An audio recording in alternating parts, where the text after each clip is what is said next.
U.S. President Donald Trump kicked a sleeping tiger last week, criticizing professional athletes who refused to stand during the playing of the national anthem at sporting events. At a rally last Friday, Trump called the kneel-in protest unpatriotic. The tiger kicked back Sunday as hundreds of National Football League players joined this protest in a massive display of defiance. VOA White House correspondent Peter Heinlein has this report.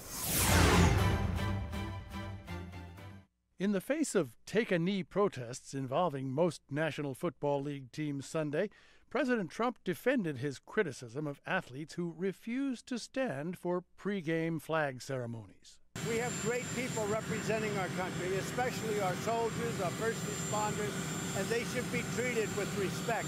And when you get on your knee and you don't respect the American flag or the anthem, that's not being treated with respect. In a series of Twitter posts, Trump praised football fans who booed players who knelt at Sunday's game and urged them to boycott games until the protests stop.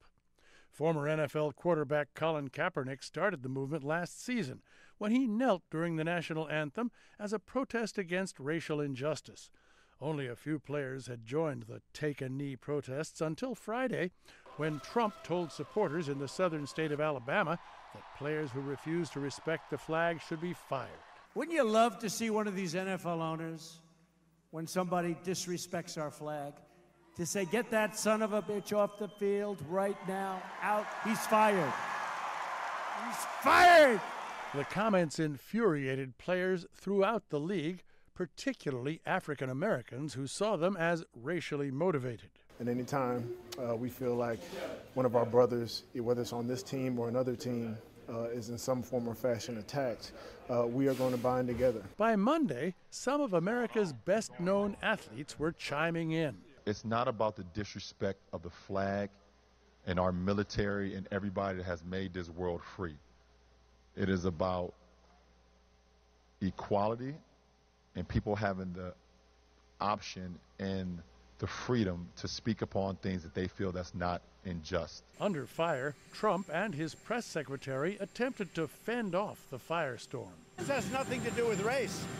I've never said anything about race. Look, this isn't about the president being against anyone, but this is about the president and millions of Americans being for something, being for honoring our flag, honoring our national anthem, and honoring the men and women who fought to defend it. Sports management expert Daniel Kelly of Georgetown University, in a Skype interview with VOA, said while many African Americans see Trump's comments as racially insensitive, he may have inadvertently helped the cause of equality by giving the protests a higher profile.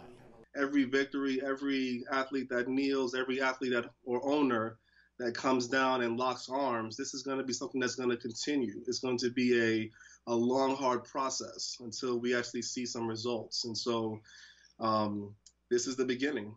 Whatever the outcome, Trump's comments have moved the small protests started by one player a year ago to a nationally televised drama that promises to envelop all of American professional sports.